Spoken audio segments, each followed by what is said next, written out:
We live in a time where cars are filled with touchscreens and we don't get any convenient knobs anymore. That also happens with some aftermarket head units, but not this one. Check this out, wireless Apple CarPlay and a physical volume knob. Hey everyone, I'm Nick and welcome to the channel. Today we're checking out an Eonon doubled-in head unit with a 10.1-inch screen that adds wireless Android Auto and wireless Apple CarPlay and has a volume knob. So let's take a look at what's included, what we need to do to install it, and test it out in one of my vehicles, see how it works. So we have a manual and a little installation tips guide. It's very convenient. A box full of wiring harnesses, which we'll go into in a little bit. And the unit itself right here. All right, so let's see here. The unit comes in two parts, and the most interesting one is the screen. So look at that. That is a nice size, huh? And a volume knob. Ooh, it's push button too.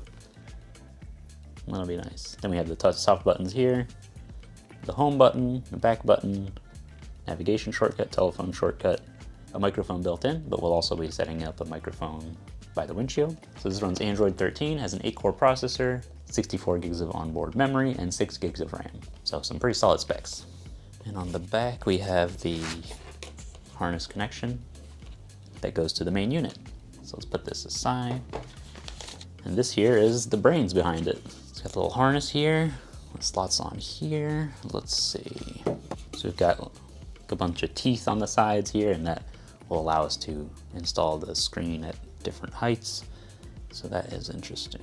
Got an SD card slot right here, micro SD card slot is to add other things. And then we have our plugs. We've got 4G antenna plug, GPS antenna plug, and right here we also have a radio antenna plug.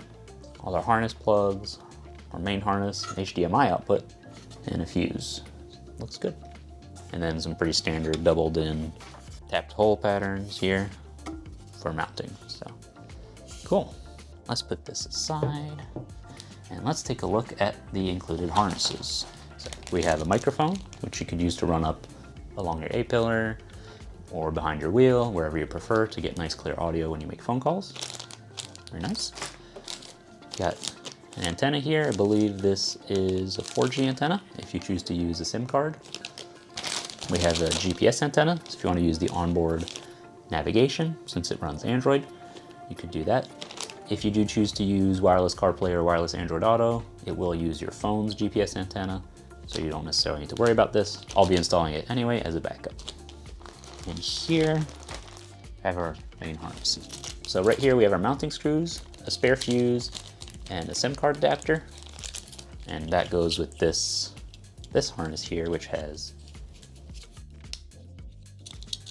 a SIM card slot. So this is entirely optional. If you choose to use your own SIM card to run your apps natively on the screen, you can. This harness also has a subwoofer out, microphone input, front left and right audio output, 2 audio inputs, front camera input, and a video input. And it's pre-wired with a connector for amplifier wake up, so that's very convenient. We have this harness here, which is our main harness with the ISO plug here.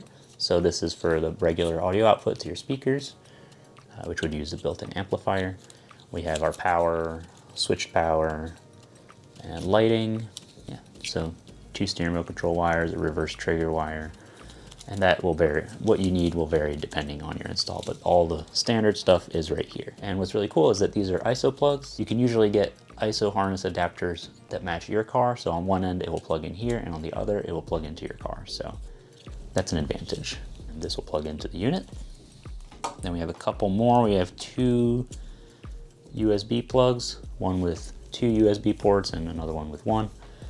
This allows you to run these out from inside your dash to plug your phone in to charge, or use wired Android Auto, for example, or even plug in a USB drive with music on it if you want to listen off a drive. So that's nice and convenient. We've got 2 other audio outputs, so rear left and rear right, which will go well with the front left and front right if you choose to use an aftermarket amplifier. So it's very convenient that that's included. I believe this would be for CAN bus decoding, but we're not going to get into that today. It's nice to know that's an option. And our last one here is a backup camera input. If you want to install a backup camera, you would use this. So very comprehensive. They kind of includes everything you could think of.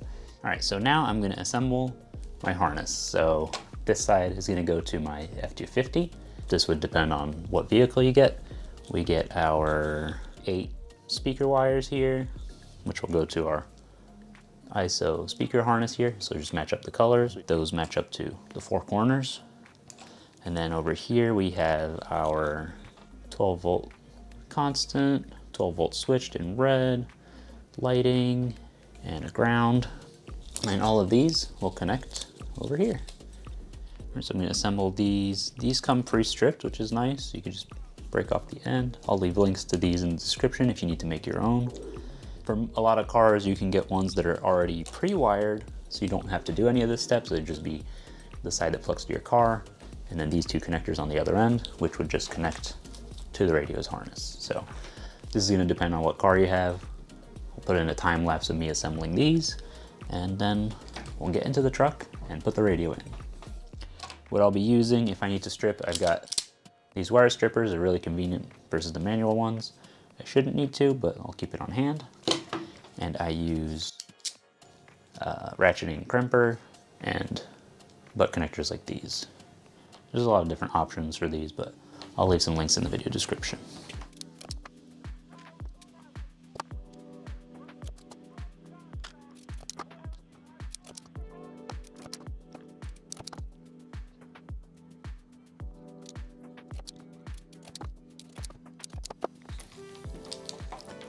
And there we go, we have our assembled harness. So this side will just plug in here. You can't get them mixed up. It's keyed, so one is offset, one is centered here. And we'll just plug those in once it's in the car. Snap them in, tuck in the wiring, connect this in here, connect all the other ones we need, and we'll be good to go. Now before I go into the truck, some vehicles require a dash kit. In my case, I'll be using a metric kit. I'll be honest, this is a more unusual type for the F250. Usually there'll be like a piece of trim around it. This one fills in a gap. It requires some modification. We won't go too much into that. But these on my truck will mount to the side here. They'll screw in with the screws that are included, and we'll be able to snap it in to the dash. Now these kits come with pretty detailed instructions usually, so find the one that matches your vehicle, follow the instructions, and then it will allow you to install this part into the vehicle. And then once that's in and wired up, we can connect the screen and snap it in. Now real quick before I install anything, I've done a quick test fit of the mounting hardware for me. And as you might be able to see here, it'll be a little recessed, so I'm actually gonna install the screen on the unit right now. Normally you would do that afterwards, but the reason I'm doing it now is because for this specific mounting kit, for this specific vehicle, because it's recessed, it will be hard to reach these ears to slide it onto the mounting brackets. So I'm gonna connect this right here. It will fit one way. I wanna be careful with this. These connectors right here will face towards the screen side. So silver like this. And you have to make sure it's nice and inserted properly right here, so it's flat. And then we can align this. There we go. Now let's get in the truck, install this, and test it out. All right, so we're here in the F250. I've already removed the head unit. I actually don't have the original one, otherwise I would have showed you that process. And since it had an aftermarket radio, this has already been trimmed as needed. So we have 2 major things that come with the truck. We have the antenna plug and the main plug right here. Then we have a microphone that's already wired up right up here, and a USB port that runs over here. But as we saw earlier, the unit actually has a microphone built in up front if you want to use that. First thing we want is the harness we made. So this end will plug in right here. I'm gonna feed this back in a bit, and we can get our main harness right here. We'll plug this in here. So like I mentioned, this will only fit one way. boom, and boom, right here. That's all plugged in. Actually, while we're here, I'm going to wrap this in fabric tape, just so, you know, if we're going over bumps, it doesn't rattle too much. And I'll be doing that for a couple of other things as needed. And the goal doing this is just to keep things quiet. You know, your factory setups are usually, everything's tucked away neatly, it's nice and quiet, and you don't want to add vibrations with your install. So and the reason I didn't go over this is to allow me to unplug this if I need to. You can install every harness, or you can install just the ones you need. We're gonna do this one here that has the microphone, external microphone input, because we're gonna use this microphone here. We're gonna use one of the USB ports so we can have this functional, which will provide power or a wired connection to a phone or a USB drive. This was done by a previous owner, so it's a little loose, but it is convenient that it's there. So I'll just plug this right in here. There we go. And then the other end here will go into the head unit. If you want to run a backup camera, you would put in your backup camera wire. And then we will put in our antenna. It's our GPS antenna. Sometimes it's recommended to put it on the windshield. I've had decent luck leaving them in the dash. Ultimately, it's up to you, but I will connect it and also connect these, which you can leave in the dash or run outside of the dash. Because of how this mounting system works, once I snap it in, I have to remove this whole piece of trim to take this back out. So I want to test everything before I push it in and lock it in. So that is a quirk of this specific vehicle. Most vehicles will allow you to pull things in and out without removing extra panels. All right, so here we have the antenna plug, so we're gonna pop that in. We're gonna pop in our main connector right here. We have our USB plug. Now, as you can see right here, each of these plugs is a different shape, so they will only fit into one spot, so you can't get them mixed up. And then our big plug here, plug in right there. I'm also going to put a piece of fabric tape around these RCA connectors.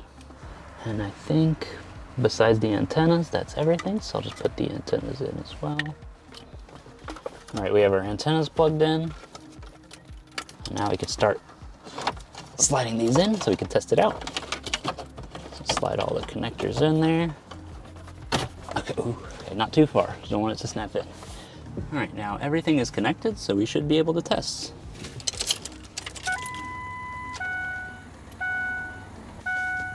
All right, it's booting up. It looks good already. There's Eonon logo. There's actually some information in the instructions on how to change your boot logo, which is very cool. And this is our main landing screen. Wow, looks great. It's nice and bright. I think, nope. This is our brightness control right here. Looks good. Volume, very nice, feels good. There's also a volume slider shortcut here if you want to go faster. Okay, so let's see. Let's take a tour of the interface while we're here. So we've got a home shortcut, a back button. You can swipe through the menu here. Oh, it's nice and responsive. This feels nice and smooth already, which is very nice. We got our navigation. This would be maps. You would need to be connected to Wi-Fi for maps, or use your phone as a hotspot, or have a data plan on it with your SIM card. You got a radio, which works. That's great. Music here. So if you wanted to load music off a USB drive, you could do that. So that's one of the purposes of the USB ports. We've got video if you want to play video off your drive as well. We got a settings menu, which is pretty standard Android if you're familiar with Android. We could switch to dark theme, display size and text, okay. Make fonts bigger, that's cool. Some accessibility stuff. Wallpaper for your home screen. So you could choose something. Let's put on blue, because this truck is blue. Shortcut to home. Yeah, we got a nice blue wallpaper. We've got general Android settings, Wi-Fi settings, car settings. So car is more specific to being a head unit. You can enable Apple CarPlay and Android Auto. We've got LED settings here, which I think if I turn the headlights on, these will turn on. It'll set to dark mode. That's very cool. Red is pretty good for night vision, but also have its cycle. That's pretty cool. Let's go back to red. In the daytime, they'll stay off. Car, we've got steering wheel keys. This truck does not have steering wheel controls, so that's not going to work. Amplifier settings is going to take us to our EQ. We have a nice 15-band EQ, which you can set custom. More advanced settings like delays, volumes for all that. Effects like loudness is generally a good one. And some frequencies, so I think filters, high pass and low pass, so you can play around with that. That is cool. We've got navigation. In this menu, you can set the default navigation app, so if you install an offline maps app like OSM and, you can make that the default, and it'll also open with the navigation shortcut button. Navigation monitoring, navigation sound mode, driving settings, allow video while driving. This needs to be on to allow Android Auto and Apple CarPlay to work. You can block notifications in the status bar while you're driving. Extra settings, shut down delay when the key is off. Auto brightness, allow music to play automatically when you insert a USB card or the SD card, which would be behind the screen. Reversing mirror, rear view ruler. This is if you have a backup camera, and battery voltage display. Okay, I'm gonna leave the battery voltage display on. It's a good thing to have. Nice convenient feature. And then factory settings, I believe you can get in here with 126. Yep. And this is more advanced stuff. So type of CarPlay, car logo is where you would go in to change your custom screen. So you would load it in off a flash drive. We got some radio settings. We are in America for the FM range. And then a couple other things, some that are not applicable to my install, but you can adjust the screen settings. There's a lot of settings in here. This is more advanced. Usually you don't need to mess with this. The main reason you would come in here is to change your boot logo. So we'll exit here. That covers all of our settings. So let's go to what apps are included. We already saw the main ones here. We've got Bluetooth right here, so this would allow you to pair your phone to make calls and stuff. We've got Bluetooth music to play Bluetooth music. This is what the device name is to connect your phone. Nice to include the pin. A file browser. Calendar, video input, gallery, Android Auto, which we'll go and test. Wheel key study if you have steering wheel controls and you've used those two wires. Amplifier, which is the EQ, which we saw. Calculator built in, APK installer, so if you want to sideload apps, a Chrome browser, a clock, a FCam app, Gmail, Google Maps, screen mirroring, Netflix comes pre-installed, the Play Store, you get a sound recorder, theme, Torque, and YouTube. So Torque is pretty neat because if you have a wireless Bluetooth OBD2 scanner, you would be able to use this and display interesting data. So you could have coolant temperature, revs, exhaust temp if that's relevant, and stuff like that. So a lot of information in real time. So you can replicate what you have in your dash or add more data that you might want to see. Like transmission temperature could be useful, especially if you're towing and things like that. And theme here, you can change your theme. We've got 3 different ones. You can see some previews. It's essentially just different formats. You have generally the same information. This one has more widgets. That's pretty cool. So we'll leave the regular one on for now. And here, this is mirroring. So if you want to use the USB cable to mirror your display, you can do that. And there's also Bluetooth. But we're going to go to Android Auto first. So Android Auto, driver position is left. Background connections will allow it to connect in the background. If this is connected to Wi-Fi, you can check for updates and stuff like that. So what we're going to do is connect our phone via Bluetooth to the device named Eonon. So I'm going to look that up on my phone right here. It's connecting. And we are in. So landing screen's big enough that we have our split screen, which is nice. We've got all the apps. So any app that you have installed that's compatible with Android Auto will show up in here, like Spotify, for example. Sounds good.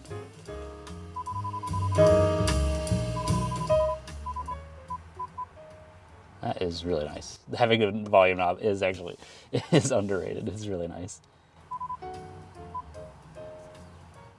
Awesome. And yeah, so everything works there. Drop back into home here. Let's see, and now we can check. Let's test Apple CarPlay. So for CarPlay, we'll switch over here. We'll see, since I'm already connected to Android, I have to disconnect my Android phone, and the best way to do that is turn off on your phone Wi-Fi and Bluetooth. And that will disconnect it in just a moment, and it'll pop off. All right, see, we're back out, and we'll go into CarPlay here. Same thing, we'll connect to the device name Eonon. And we're in. Nice and bright again. Looks great. Same thing, any compatible apps will show up in the interface. If you want to jump back out and you don't want to use the shortcut, you can just hit car here. We can get back in here. And yeah, we'll pop into Spotify just like before.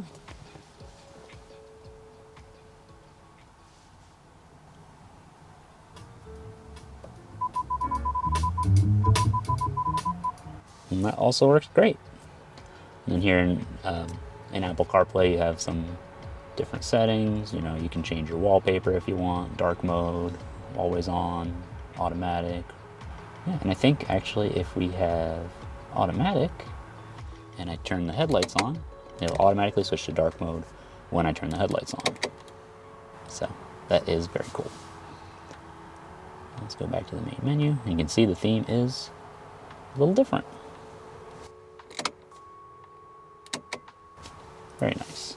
So that is a very convenient screen. And actually, since everything works, I'm going to shut this down real quick. I'm gonna pull this out, wrap a couple more things in fabric tape just to make sure it doesn't rattle. And then I'll snap it in and it will be fully installed, because right now it's still a little bit further out, and I will peel off this screen protector.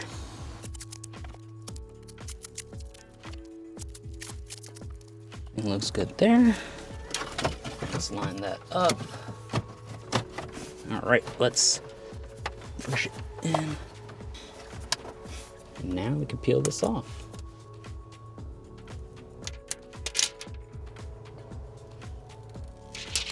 That looks great. We even have some adjustability still. You can angle it up. Actually, I angle it up a fair amount. So if you have a passenger, have it centered. If you're the only one driving, have it facing you. It gives you a lot of options. And since we can adjust the height, well, we would do that beforehand. We could, let's see, I can reach it. Have it sit a little higher here, or bring it down a little lower. So obviously I want to be able to reach and see my HVAC controls, so I'm gonna reach in here. And that gives me good visibility to the HVAC controls. That looks good.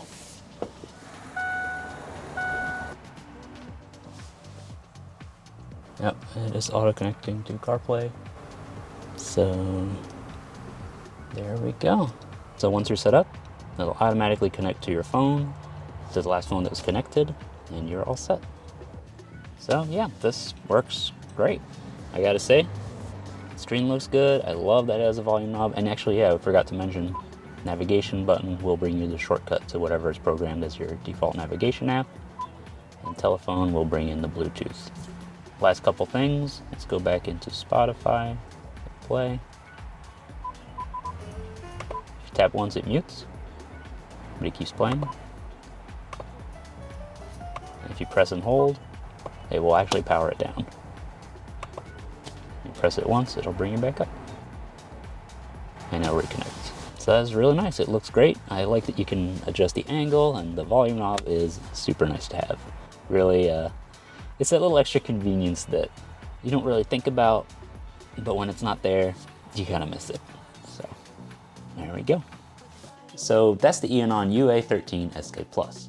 I really like the screen size. I like that it has the wireless Android Auto and Apple CarPlay, and has a ton of features and a lot of connectivity options in the back too. As simple as it sounds, having a volume knob on an aftermarket head unit, especially with a screen this size, is actually really nice. If you want to get one for yourself, I'll leave links in the video description. And if you buy it through their website, there's a coupon code for $10 off as well. I want to say a big thank you to Eonon for sending me this unit to review and to install in my truck, and I'm really looking forward to using it next time I have to go pick up a car. If you enjoyed this video, don't forget to leave a like, and if you have any questions, let me know down in the comments. If you want to see more videos like this, or you want to watch me work on cheap European cars, be sure to subscribe.